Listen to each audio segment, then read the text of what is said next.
nos ha suscitado muchas cuestiones. De hecho, tenemos unos minutos para poder participar, para poder plantearle al ponente cualquier cuestión que se estime oportuna.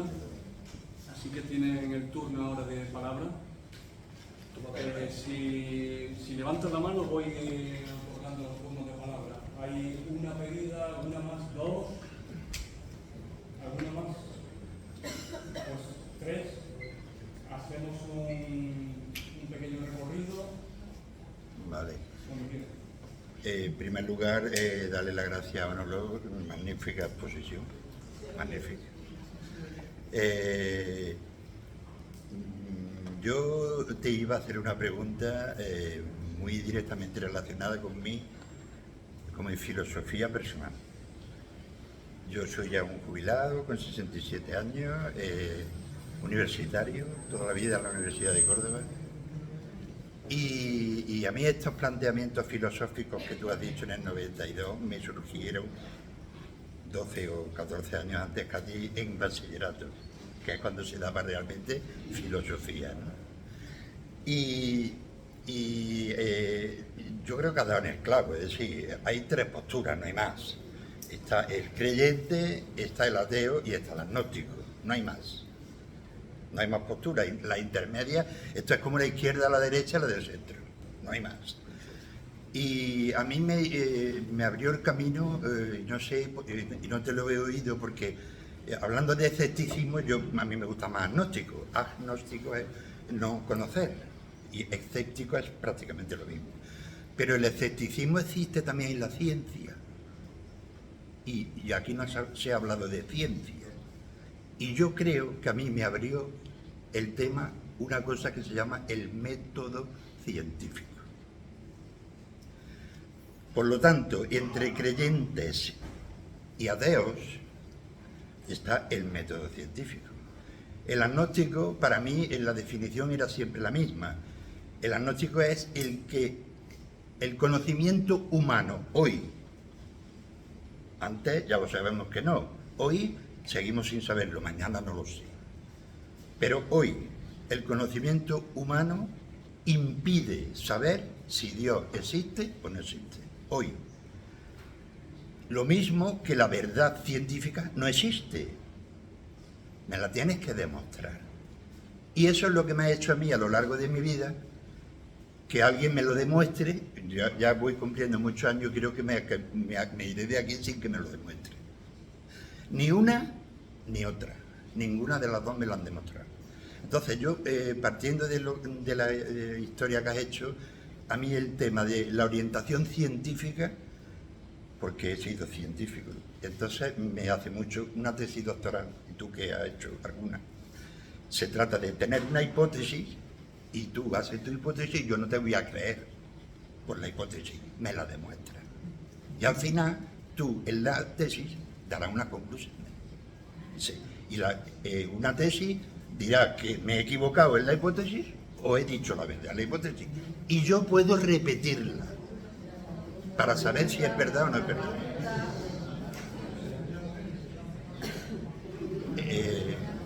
¿Puedo seguir? Bueno, ya está. Muy largo, ¿no? Vale. Entonces, en definitiva, Manolo, la idea es esa. ¿Por qué no orientar en el método científico el tema de la creencia o no creencia?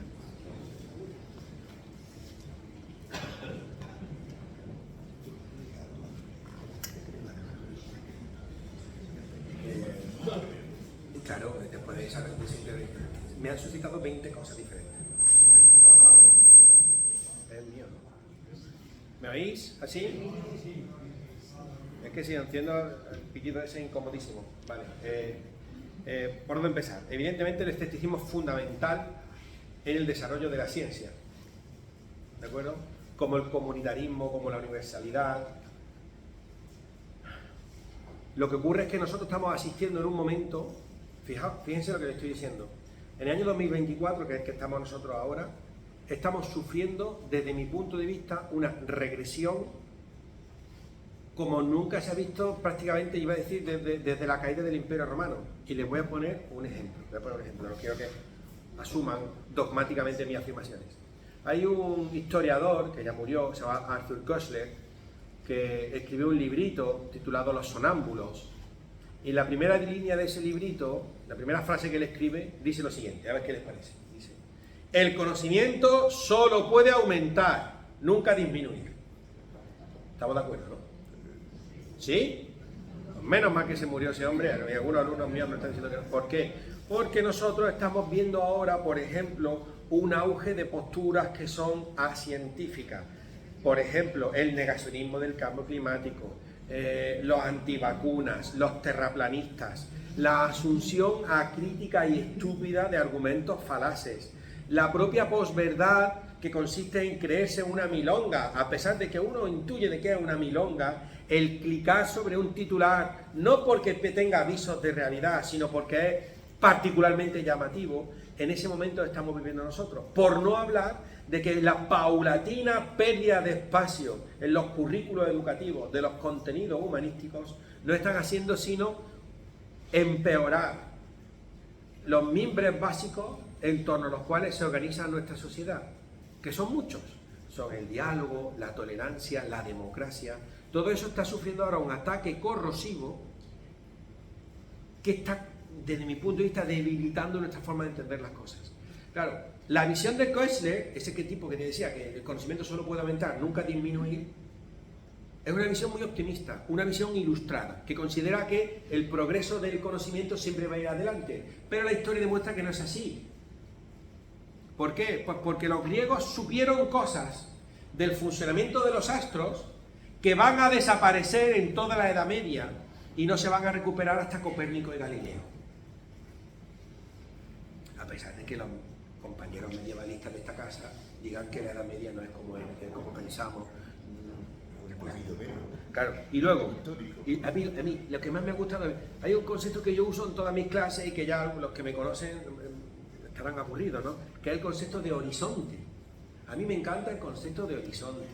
Y me viene Eduardo Galeano al pelo. El conocimiento es como un horizonte, uno siempre tiene que ir hacia él. Da un paso adelante, se retrasa, aleja un paso, da otro paso, se aleja otro paso. Entonces, ¿para qué serviría? Pues para caminar. Entonces, el ámbito científico tiene que continuar ampliando los límites del conocimiento, arrojando luz donde ahora hay oscuridad, hasta lo máximo que pueda la humanidad. ¿Significa eso que podremos resolver o no resolver si la divinidad existe? Pues mirad, no lo vamos a poder resolver. Iba a traerme aquí, hace muchos años, formaba y formo parte, creo, un instituto se llamaba Instituto Ouroboros, de Estudios Científicos Humanísticos. Una labor loable la que llevaban a cabo sus miembros. Personas de todo tipo, de ámbito de las letras, de la ciencia, gente formada, inteligente. Yo creo que el porcentaje de doctores entre sus miembros, doctores, es amplísimo, con experiencia internacional, políglotas. Entonces, discutimos en el seno del Instituto Ouroboros hace ya el año 2006, hace ya casi 30, casi 20 ¿cuánto? Casi 20 años. Discutimos justamente sobre los intentos de argumentación, por ejemplo, la argumentación matemática de la existencia de Dios. Bueno, eso se ha puesto sobre la mesa y en el fondo no son sino argumentos similares a los que he puesto yo sobre la mesa. O sea, hay enormes discusiones, pero hay que plantearlas desde mi punto de vista con un sano escepticismo y desde una óptica racional. ¿De acuerdo? ¿Y qué es lo que ocurre? Que en último término la óptica racional se ve opacada. ¿Por qué? Porque la razón última, esa a la que apela la fe, no caben los instrumentos que nosotros tenemos, que son los datos empíricos, el método científico que todo. Y en realidad no he podido responder a tu pregunta, no he hecho comentarios. Bueno, me lo he respondido, ¿no? Una intervención, sí, veo a otras manos también levantadas. Por favor, sí, Rafael. Muy breve. Sí, muy breve. Yo me pregunto muchas veces si no estamos, los que estamos en posesión de la razón, o sea, porque yo afirmo la no existencia de Dios. Si la carga de la prueba la tiene el que lo afirma, no le estamos haciendo nosotros los buenos intentando probar la no existencia de lo que no existe. Luego, como he dicho antes, yo afirmo que Dios no existe porque no hay ninguna evidencia ni razón científica. Y segundo, lo más importante, porque así me lo demuestran todas las religiones con sus actos. ¿Acaso, mira que no me gusta a mí hablar de esto, la Iglesia cordobesa no ha demostrado fehacientemente la no existencia de Dios? En cuanto a la maldad, no es de Dios ni el que no es de Dios. La maldad es de los que se inventaron a Dios para hacer el mal, no en nombre propio, sino en nombre de Dios.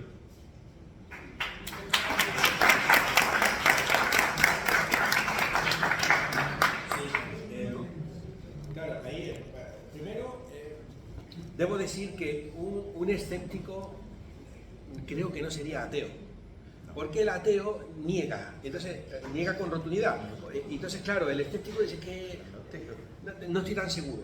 Voy a leer aquí un fragmento muy breve, ¿no? Así lo encuentro rápidamente, porque, claro, Comte Sponville dice lo siguiente, fíjense, dice, hay dos formas de ateísmo. A mí este fragmento me dejó sorprendido. Primero, no creer en Dios, esa es la primera forma, que se llama el ateísmo negativo. Y el segundo tipo de ateísmo es creer que Dios no existe, y ese es el ateísmo positivo. Dicho esto, el problema que tú planteas es bastante grave, porque en el fondo tú te has puesto, perdón, empecé a tutear, estaba saltado mi norma. Has empezado a hablar de la propia maldad, claro, y es ahí donde hay una gran discusión.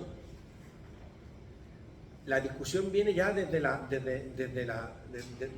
evangelios, desde la literatura bíblica. Cuando uno dice, el soldado en la guerra dice, si Dios conmigo, ¿quién contra mí?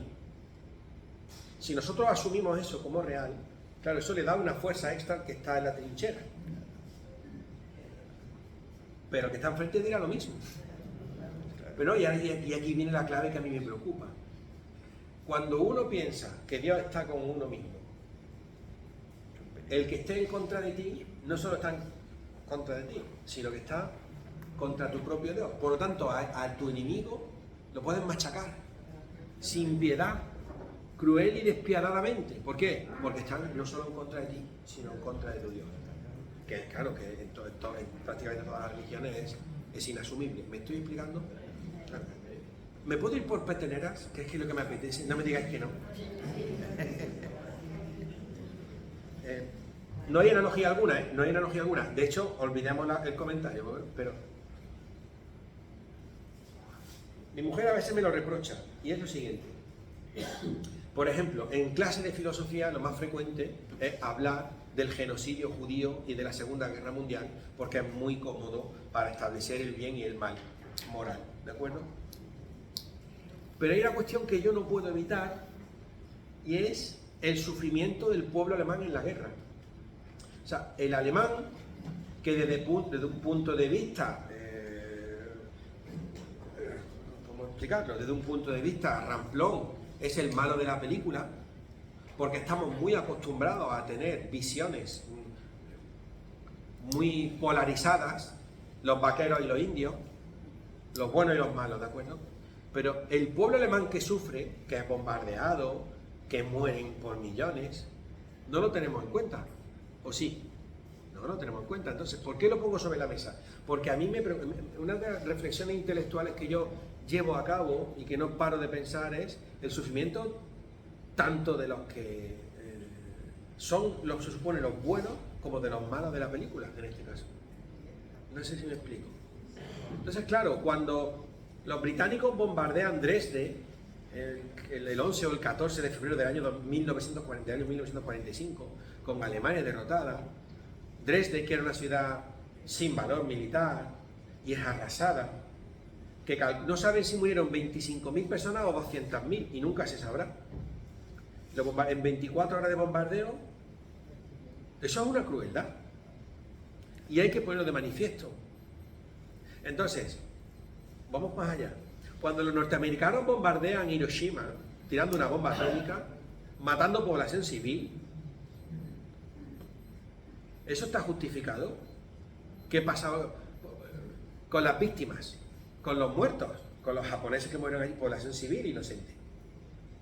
80.000 personas mueren del ataque en las primeras horas, más luego los que morirían de enfermedades vinculadas a la radiación. Claro, estaría justificado, fíjense, el mal que la bomba atómica produjo con objeto de abreviar la guerra. Ese es el mal menor. Difícil asumirlo. Claro, es que eso, claro, entonces la cuestión sobre el mal hay que plantearla. Lo mismo que la teodicea leibniziana se plantea, oye, Dios tiene que ser bueno a pesar de que el mal ocurre en el mundo. Mira que parece ingenuo la finalidad.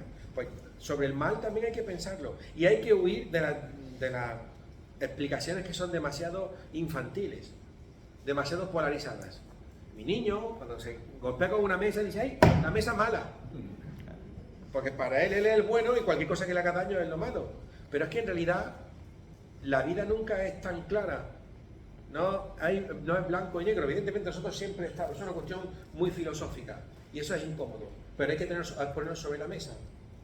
Uno siempre se piensa víctima, pero en muchas ocasiones también es verdugo. Puñeta. Tendremos que dejar la discusión sobre el bien y el mal para otro día. Pero para otro día, no para nunca. Una cosa ha dicho del bien y el mal con lo de libre. Yo no estoy de acuerdo con eso. Es imperfecto. El hombre es libre.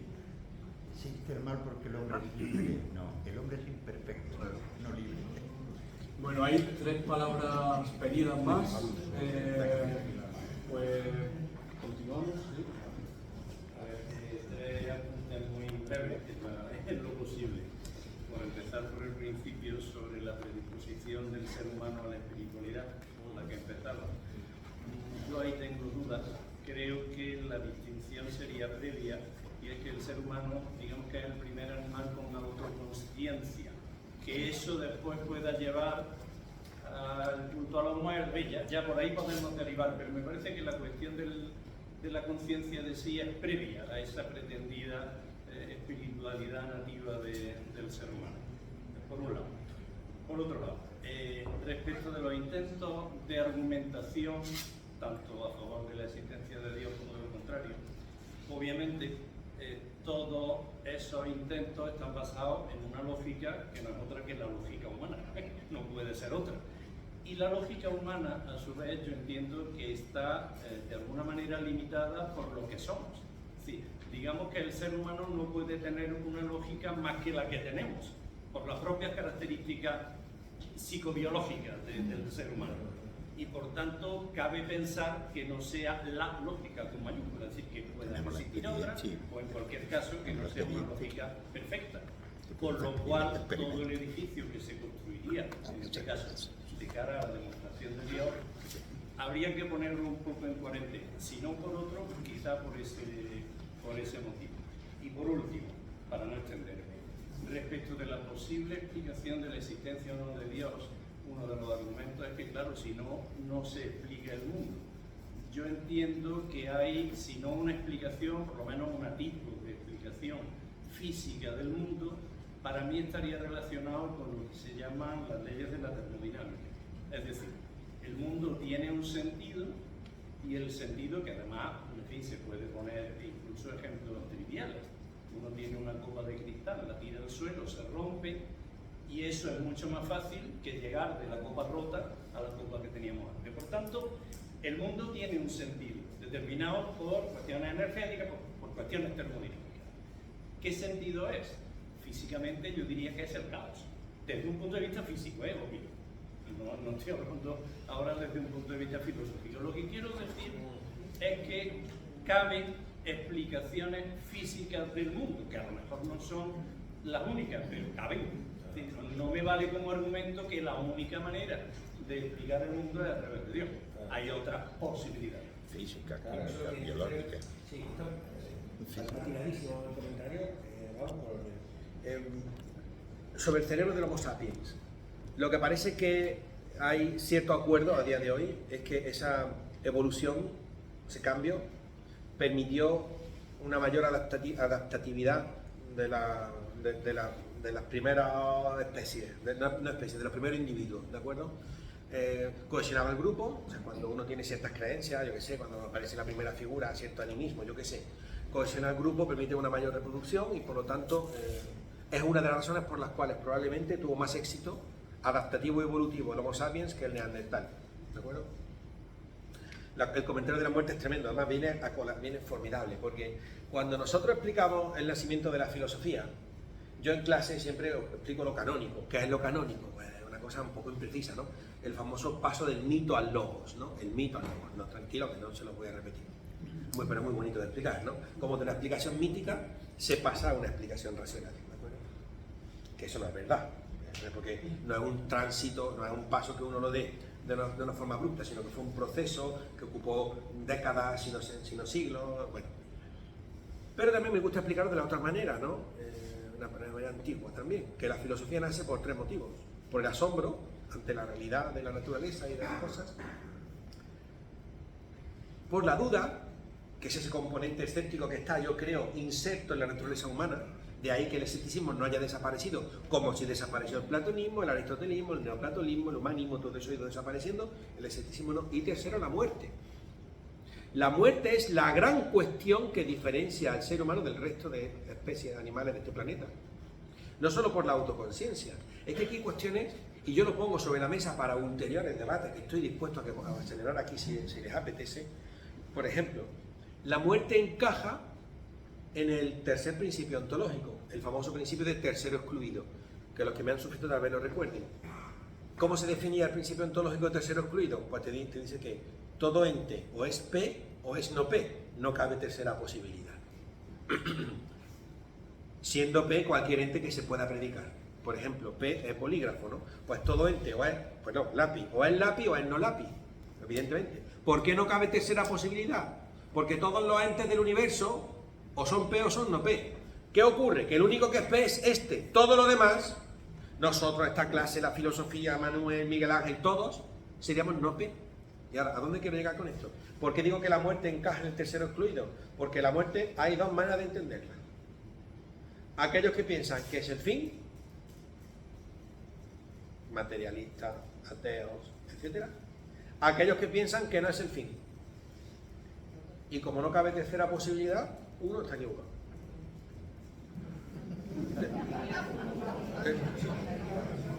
Sobre la lógica humana. Sobre la lógica humana, claro, hombre, el día que aterricen naves espaciales de extraterrestres y comuniquemos con ellas y nos expliquen otra forma, diremos, pero mientras no haya lógica, esto es como los famosos agrafadogmata platónicos.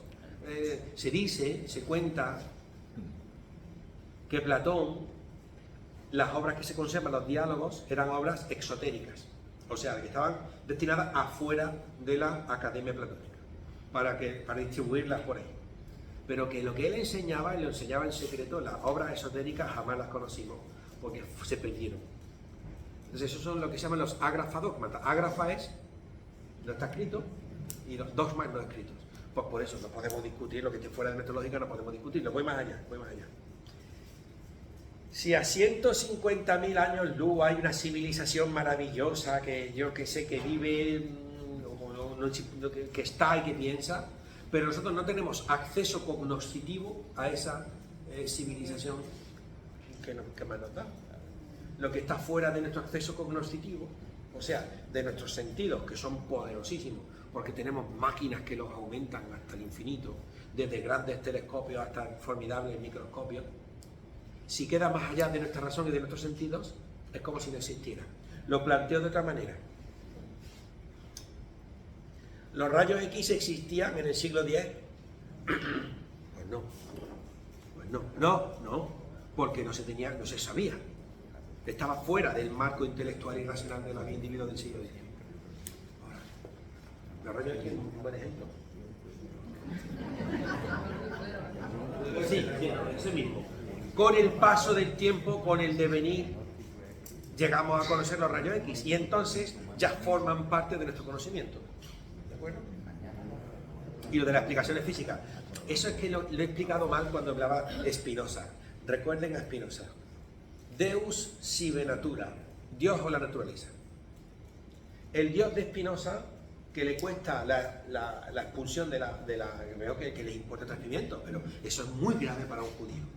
El Dios de Spinoza es un Dios que encajaría con las explicaciones físicas, esa naturaleza. Eso es lo que se deja intuir leyendo a Stephen Hawking, el difunto Stephen Hawking. Si Dios puso en marcha el universo con el Big Bang, no ha vuelto a intervenir. ¿Qué es lo que se deja entrever en la carta de Epicuro? Epicuro dice, los dioses existen, pero ni nos escuchan, ni les interesamos, ni participan en nuestra vida. ¿Por qué dice? Claro, ¿por qué dice eso? Porque no quiere que lo acaben. Claro, aunque es posterior, como le pasó a Anaxágoras, que tuvo que huir de Atenas y se murió en el exilio, el pobre. Como le pasó a Sócrates, que tuvo que apurar la copa de cicuta. ¿De acuerdo? Sí. Pues las dos últimas intervenciones. Mi cuestión va un poco ligada a la teoría. En realidad, lo ha comentado ¿qué hago cuando si Dios existe o no existe, la existencia o no existencia de Dios, qué consecuencias ontológicas y epistemológicas tendría en un movimiento humano? Porque hemos centrado mucho la conversación en el turno de preguntas en el ámbito moral de la existencia o no del ser humano de Dios, pero a nivel epistemológico y ontológico, ¿qué consecuencias tendría la no existencia o la existencia de Dios? Eso es Dostoyevski.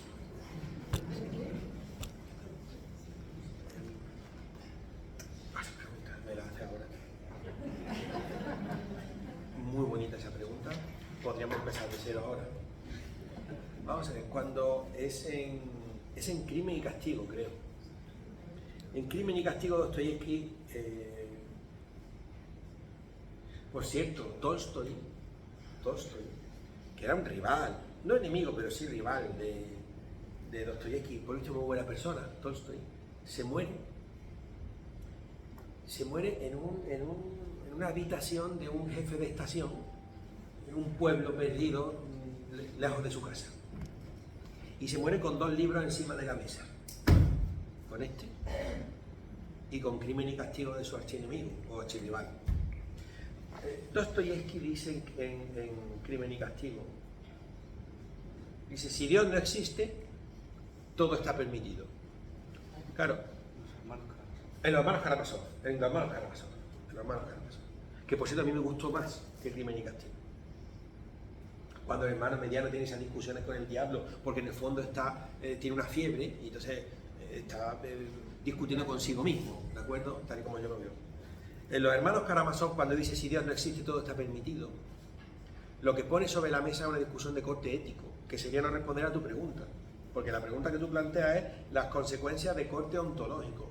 Eso sería, pues mira, la verdad que no sabría responderlo, porque creo que es absolutamente imposible responder la pregunta de la existencia de Dios o no. Se ha intentado por el medio de las matemáticas, tanto afirmarlo como negarlo. Se ha intentado por medio de la física. Claro, no parece que haya manera de demostrarlo. El argumento tercero, tal vez, el del reloj, ese que funciona maravillosamente y que te lo encuentras, o sea, que el hombre aparece aquí en el planeta y ve que esto está funcionando. Tiene que haber un creador, ¿de acuerdo? Pero ¿qué ocurre? Que toda la explicación ulterior que hay de corte científico que explica cómo desde yo qué sé, las primeras proteínas que surgen en el mar se va a crear la vida, pero con millones y millones de años de evolución. Entonces no te falta esa explicación, no te sabría decir. Volviendo un poco a Dostoyevski, claro, se está sugiriendo que si el ateísmo se expandiera a nivel social, porque el Homo sapiens diera un salto evolutivo, dijera, lo que yo pensaba no era, y ahora veo las cosas de otra manera, más racional y con menos fe, perderíamos por lo tanto la cohesión y la tolerancia, nos portaríamos peor con nuestros vecinos si supiéramos tajantemente que Dios no existe. Pues no deberíamos, porque si algo es el ser humano, es una especie convencional y no natural. No somos naturales para nada, porque hasta nuestro atuendo, el lenguaje, hasta ¿por qué no me orino aquí en la esquina? Pues porque es una decisión tomada de una perspectiva nómica. Lo mismo que tenemos leyes, tenemos formas de comportarnos. Entonces, esa vieja discusión entre la physis y el nomos, en el caso humano la gana el nomos. Entre la naturaleza por una parte y la ley y la norma por otro. Entonces, ¿a dónde quiero llegar? Dios es un constructo social que ha permitido muchas cosas. La bondad y aunque también la maldad. De la misma manera que se ha podido construir ese tipo de discursos morales, habría que poder construir un modelo alternativo que dijera: yo no mato a mi vecino, yo no violo a la vecina, no porque no haya un Dios que me vigile, como apuntaba Critias, sino porque no lo puedo hacer. ¿Cómo voy yo a dañar al otro si es el otro el que me dota a mí de humanidad? Eso se deduce del texto de Aristóteles cuando dice: el hombre es un animal social, tozón politicón social. ¿Cómo voy yo a perjudicar al otro si es el yo estar inserto en el otro, en esa sociedad, el que veas a mí un ser humano? Aristóteles el texto lo continúa de una forma muy rotunda. Solamente los dioses y las bestias pueden vivir fuera de la comunidad, pueden vivir solos. Entonces, claro, las cuestiones, las consecuencias de corte ontológico no sabría decirlas. Evidentemente las consecuencias éticas habría que moderarlas, porque la ética al fin y al cabo está en constante evolución. Nosotros asumimos cosas ahora que eran inasumibles hace 50 años. ¿De acuerdo? Entonces la pregunta que yo te devuelvo es necesario que exista Dios, o el Dios, como dirían los griegos, como diría Sexto Empírico? ¿Es necesario que exista el Dios para que nos portemos moralmente unos con otros? Yo espero que no. Y las dos últimas intervenciones. Sí, bueno, yo en principio quiero felicitarte porque en este espacio de tiempo ha hecho un recorrido filosófico de un enorme interés. Hubiera sido muy interesante centrarse también en la figura de Baruch Spinoza, porque realmente supone un cambio radical en la forma de pensamiento. Con respecto a la cuestión del ateísmo, debo apuntar que, claro, nosotros lo decimos desde el punto de vista del conocimiento religioso monoteísta que procede del judaísmo, de las religiones estas, en el que se considera a Dios una persona. Pero hay religiones orientales, caso del budismo, que no parten de la idea de Dios. Ahí Dios no afirman ni niegan, es decir, ellos no parten de esa posible existencia. Bien es cierto que afirman que existen los espíritus, en este caso el espíritu del ser humano y también ciertas formas de espíritus en los animales. Pero hay un hecho muy relevante ahí, que consideran la naturaleza eterna. Y la naturaleza eterna, como tú bien sabes ya, Aristóteles decía que la naturaleza es eterna. También efectivamente, Spinoza, la naturaleza es eterna. Averroes, la naturaleza es eterna. Es decir, por lo cual esa afirmación de Spinoza tenía un enorme interés. Yo al decir el tema del ateísmo, porque decimos ateísmo, y yo en este caso, si alguien me dice que es ateo, es que niega este Dios personal, que realmente en el que se nos ha educado, porque nosotros desde pequeños se nos ha educado mayoritariamente en la religión, en el catolicismo. Pero existe un Dios o una concepción que es la causa, o el origen. Y lo que nos cuesta a los seres humanos, y yo creo que de alguna manera se expresó ahí, entender la existencia del ser por sí misma. Eso es lo que nos cuesta muchísimo comprender desde el punto de vista de la ciencia, que ya estaban aquí apuntando.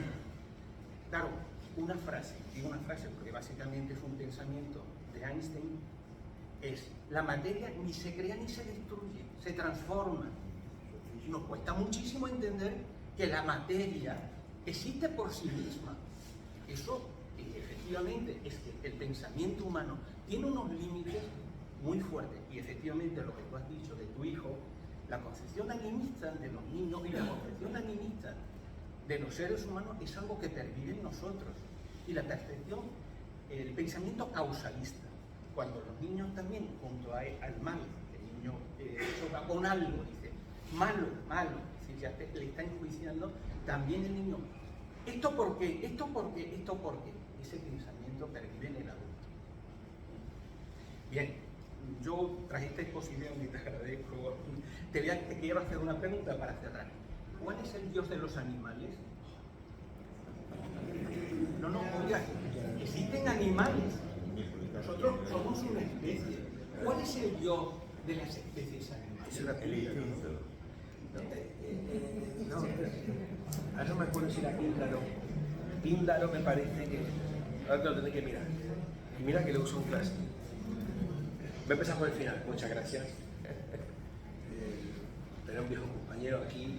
Tú no te acordarás, pero estuvimos juntos en tribunales de CG y todo. Me alegro mucho verte ahora. Empiezo por el final. Me acuerdo perfectamente. Tengo muy buena memoria, a pesar de estar jubilado y continuar en la universidad, que continúo, tengo buena memoria. Voy a empezar suscita muchos comentarios tu intervención. Lo primero es que Píndaro, creo que era Píndaro, que es un poeta griego arcaico. Aquí estoy titubeante ya, pero creo que es Píndaro. Tiene un poemita que a mí me obligó a traducir mi profesora me parece que en COU, una profesora de griego muy dura, Pilar se llamaba. Me acuerdo de ella muy a menudo, no siempre para bien. Claro, aquí tiene nada a recordar, pero bueno, el poema era muy bonito porque el asunto es que recuerdan ustedes lo que se consideraba que en el mundo griego era la valentía, ¿no? El ir a la batalla con el escudo y volver con él, o encima de él, porque el escudo era muy pesado, el joplón era muy pesado, pesaba muchísimo, y cuando uno tenía que correr porque tiene que salvar la vida, tiraba el escudo. Entonces él, en este poemilla que nos tradujimos, eran 7 líneas, o menos, decía muchas cosas, que no le importaría tirar el escudo, que patatín, que patatán. Pero la clave que me interesa a mí es que él decía, mira, esto de los dioses a mí no me interesa demasiado. ¿Por qué? Dice, porque los dioses de los macedonios son pelirrojos. Si los caballos tuvieran dioses, tendrían cara de caballo. Y los dioses de los africanos son negros. ¿De acuerdo? Entonces, lo que venía a decir, que la interpretación que se hace, y ustedes ya hacen la que estimen oportuno, es que él hablaba de la creación humana de la divinidad. O sea, que cada uno crea a Dios a su imagen y semejanza. ¿De acuerdo? Y ahora, yo tenía un amigo, se llamaba Juan Luna. Yo soy de Lucena. Juan Luna ya murió hace muchos años. Había sido farmacéutico, él era médico, su hermana era farmacéutica. Jugábamos al ajedrez, fue miembro del Partido Comunista, estuvo en la clandestinidad. Tal vez algunos de ustedes les suenen, era amigo de Julio Anguita. Entonces Juan Luna, esto en los años 80, tenía 12 o 15 años, menos. Es verdad que tenía muy mal perder en el ajedrez, eso sí, pero bueno, nadie es perfecto. Entonces este hombre me habló de un librito que se llamaba Las ruinas de Palmira, quiero recordar, que él lo tenía puesto como un libro que había estado prohibido, que no circulaba durante el franquismo, y en el fondo el libro era un manual de ateísmo, pero muy light para nuestro tiempo, pero irresistible para los años 70, los años 80 y a los años 90 no tanto. Entonces yo aquel libro lo compré estando en el instituto. No me gustó nada, no lo entendí. Las ruinas de Volney, creo que era el autor, ¿no? Pero ahora fíjense, preparando un tema que este año voy a torturar a mis alumnos con esta temática. Ahora empiezo ya la semana que viene con las sesiones de tortura. He dado con un poema que es muy famoso, de Shelley, un poeta inglés, donde habla de un tal Ozymandias, que es Ramsés II. Esto es un comentario inatingente a la intervención de Aurelio. Shelley dice, hay que ver, un tipo va caminando por el desierto y se encuentra una estatua de Ozymandias con un lema agresivísimo, ¿no? Este es Ozymandias, el más poderoso del orbe, que ha construido el imperio más grande, que será recordado por siempre. Y está tirada en el suelo, en mitad de una ruina, la escultura, la estatua. ¿Me estoy explicando o no? Entonces, la lectura que se hace es que todo está sujeto a la decadencia, todo acaba, todo tiene un fin, y las ruinas de Palmira van por esos derroteros. Las religiones tienen una evolución. Claro, se apuntaba aquí sobre las religiones orientales. Claro, en el caso del budismo, el budismo no tiene una divinidad. El mundo oriental tiene una forma diferente de pensar la espiritualidad a como la tiene el mundo occidental. ¿Y a dónde nos lleva eso? Bueno, quizás que tenemos que haber dedicado más tiempo a Spinoza. Spinoza es un autor, o sea, él no podemos decir que sea ateo, pero con su Deus sive natura da un golpe muy duro a la divinidad. Porque es lo que yo decía antes, que fue la peor, digamos, la parte que más, con más pudor he dicho, ¿no? Una divinidad que fuera la naturaleza, ni la puedes querer, ni la puedes obedecer, ni la puedes rezar. O lo puedes hacer, pero no vale para nada. Es lo que hemos dicho antes, rezar sería como cantar, que a uno le sienta bien, pero que no hay una divinidad, por más que la impetres, no va a hacer nada por ti, porque no está ahí para escucharte. Y es una de las cuestiones que habría que poner sobre la mesa. Si eso es la divinidad, evidentemente no es ese Dios occidental que se supone que responde a nuestras plegarias. ¿Otra más? Muy bien, y ya la última cuestión y finalizamos. Yo voy a intentar ser lo más breve posible. En mi opinión, no existe Dios. Y es una cuestión que llevo trabajándome durante toda mi vida.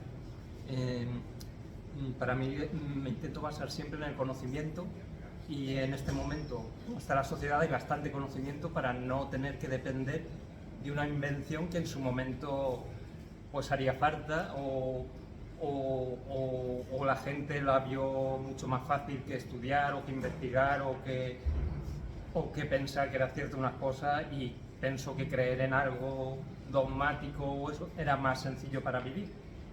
La cuestión básica que quiero plantear aquí es el concepto de abstracción.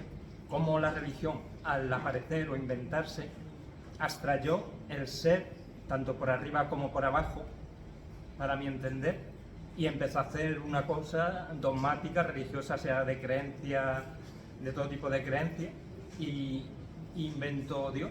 Y cómo la gente que pensamos que no existe o que ve que la religión no da solución a los problemas o ahora mismo no da ninguna solución y da más problemas, para salir un poco de la religión hay que tratarlo desde el tratamiento de esa abstracción o hay que retrotraerlo o la metodología que se usará como de forma, para hacerlo de la forma menos violenta posible, más científica, pues intentar echar atrás la abstracción, usarla de forma que no lleve a cosas que para mí ha sido error. La religión en sí Dios para mí ha sido error y la ciencia, el conocimiento ha sido mucho más válido.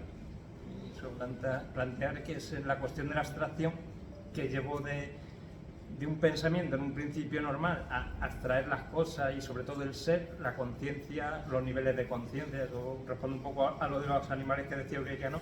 Los animales es otro nivel de conciencia, no utilizando Dios, no usando Dios. El hombre está a un nivel de conciencia y los animales están a otro.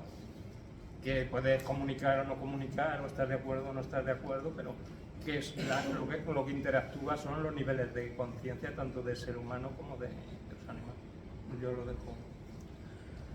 Honestamente es que a mí me cuesta mucho responder a esa cuestión porque el concepto de abstracción que pone sobre la mesa Me pilla lejos, pero es verdad. Evidentemente el discurso religioso requiere de cierto nivel de abstracción. Lo que ocurre es que las religiones son muy variopintas, es todo lo contrario de algo homogéneo. Hay explicaciones muy diferentes, hay desde corrientes chamánicas hasta la espiritualidad del Vaticano. Son distintas formas de entender una realidad que es un constructo humano en muchos casos, que es lo que yo quiero decir aquí. Quiero poner sobre la mesa, fíjense, en el año 70 se publicaron una considerable cantidad de artículos académicos que vaticinaban el fin del discurso religioso en las sociedades occidentales. Porque el avance de la tecnología, el descubrimiento científico iba paulatinamente alejando del interés de la sociedad el discurso religioso. Claro, eso también venía de la mano del poderoso impulso secular que llevaba a cabo la Unión Soviética. Al fin y al cabo la Unión Soviética tenía un discurso no apegado a la cuestión religiosa. Pero claro, en el 89 cae el muro de Berlín, en el 91 implosiona la Unión Soviética y resulta que aquellos documentos, aquellos artículos publicados en los años 70, aquí en España se publicaron, curioso, que fue el dictador del 75 y había ya autores hablando sobre ese ateísmo venidero.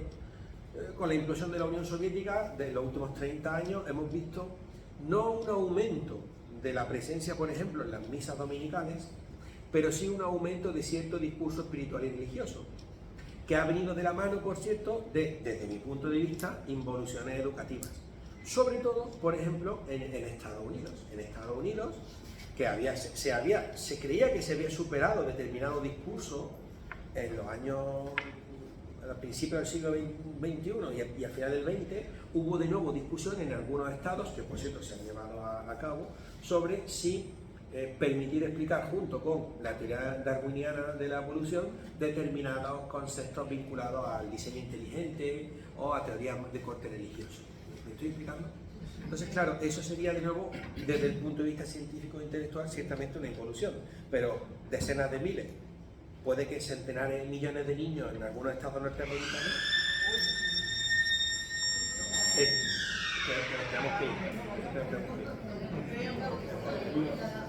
están recibiendo ese tipo de informaciones. La verdad es que como me he cortado esto. Pero bueno, a donde quiero llegar. No podemos dejar de estar atentos porque lo que damos por sentado puede acabar de la noche a la mañana. Y lo podemos ver porque en Norteamérica se producen cambios de verdad irracionales.